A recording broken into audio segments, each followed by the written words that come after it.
खबरों में आगे बढ़ते हैं इस उम्मीद के साथ कि तुर्कियों को बहुत बड़ा सबक बहुत जल्द मिलेगा और उसकी रिपोर्ट भी मैं आप तक पहुंचाऊंगी।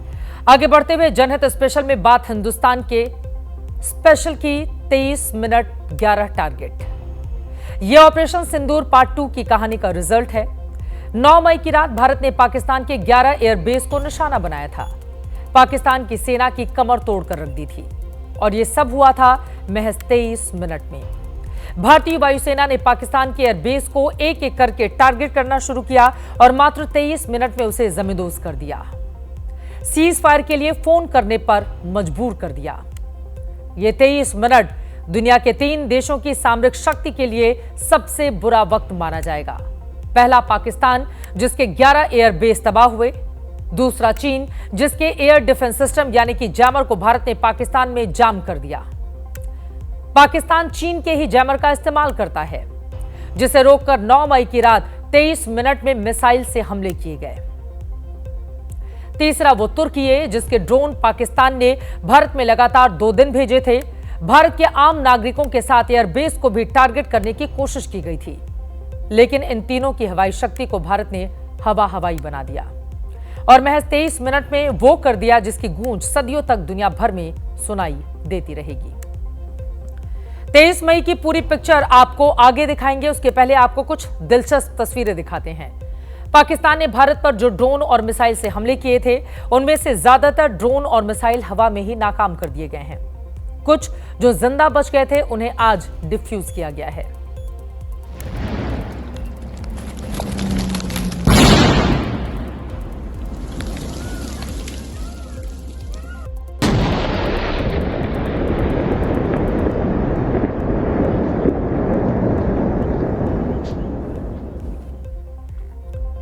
अब पाकिस्तान में तबाही के 23 मिनट की पूरी कहानी भी जानिए। एबीपी न्यूज के पास 9 मई की रात की एक्सक्लूसिव जानकारी सामने आई है।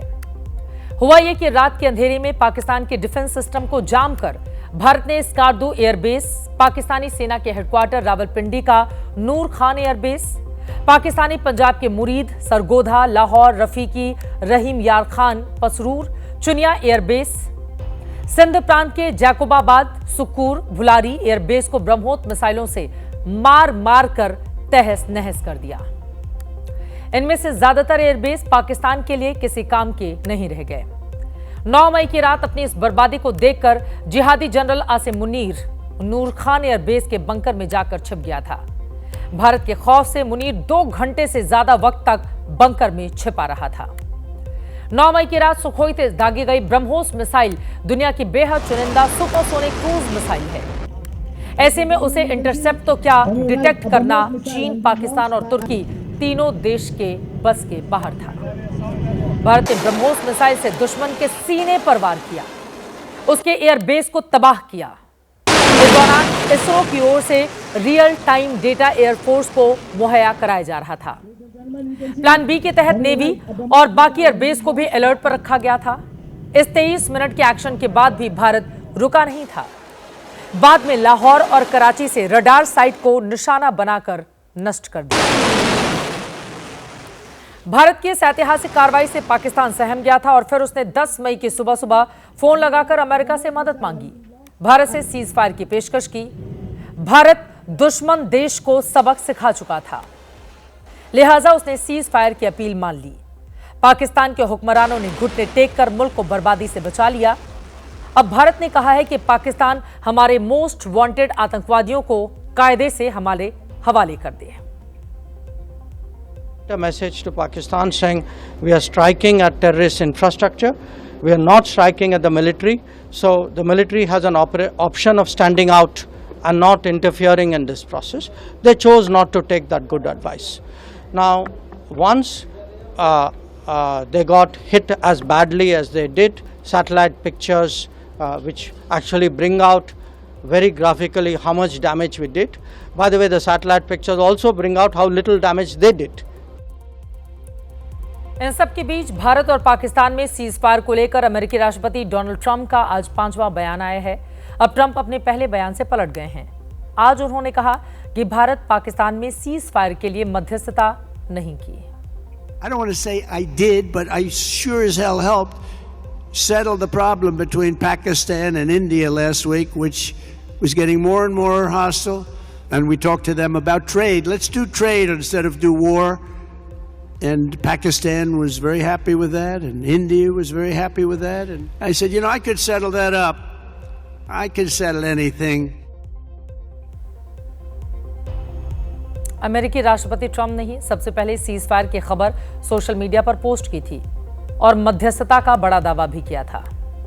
इसके बाद वो लगातार 4 बार अलग अलग बयान देकर दावे करते रहे। भारत लगातार उनके दावे को नकारता रहा और अब उनका ये ताजा बयान। खुद तय कीजिए कि ट्रंप क्या बताना चाहते हैं। 23 मिनट में दुश्मन के खेमे में खलबली मचाने वाले वीर जवानों के बीच आज देश के रक्षा मंत्री राजनाथ सिंह भी पहुंचे। जम्मू कश्मीर के दौरे पर गए राजनाथ सिंह ने न सिर्फ अपने देश के सैनिकों का हौसला बढ़ाया बल्कि 23 मिनट की उस वीरता को सलाम भी किया जिसमें 9 मई की रात भारत ने पाकिस्तान के छक्के छुड़ाए थे। रक्षा मंत्री राजनाथ सिंह श्रीनगर एयरबेस पर जब जवानों से मिलकर मुलाकात कर रहे थे तो समय देखिए आप जवानों का जोश कितना हाई रहा।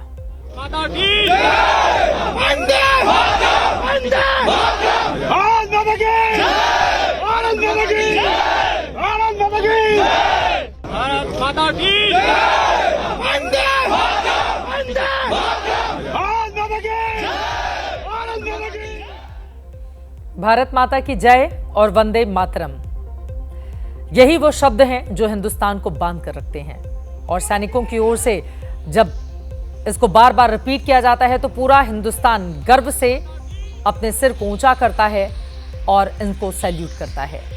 पाकिस्तान को धूल चटाने के बाद भारतीय सेना के हौसले बुलंद हैं। राजनाथ सिंह को अपने बीच में देखकर देश के वीर जवान खुश थे। रक्षा मंत्री श्रीनगर एयरबेस जाने से पहले सबसे पहले दोपहर के श्रीनगर के बादामी बाग कैंप पहुंचे। उनके साथ उपराज्यपाल मनोज सिन्हा भी आपको तस्वीरों में दिखाई दे रहे हैं। आर्मी के जवानों का इन लोगों ने हालचाल जाना, तस्वीरें खिंचवाई, शाबाशी दी और फिर हिंद के इन वीर योद्धाओं के शौर्य का सम्मान किया। इनके साथ एलजी मनोज सिन्हा और मुख्यमंत्री उमर अब्दुल्ला भी मौजूद रहे। राजनाथ सिंह ने कश्मीर की धरती से पाकिस्तान और पूरी दुनिया को संदेश दिया कि पाकिस्तान की जो पिटाई हुई है वह ऐसी वैसी नहीं है, अब तक की सबसे बड़ी पिटाई है। मेरे साथियों, ऑपरेशन सिंदूर आतंकवाद के खिलाफ भारत द्वारा चलाई गई अब तक के इतिहास की मैं मानता हूं यह सबसे बड़ी कार्रवाई है। 35-40 वर्षों से भारत सरहद पार से चलाए जा रही आतंकवाद का सामना कर रहा है। आज भारत ने पूरी दुनिया को यह साफ कर दिया है, यह स्पष्ट कर दिया है कि आतंकवाद के खिलाफ हम किसी भी हद तक जा सकते हैं।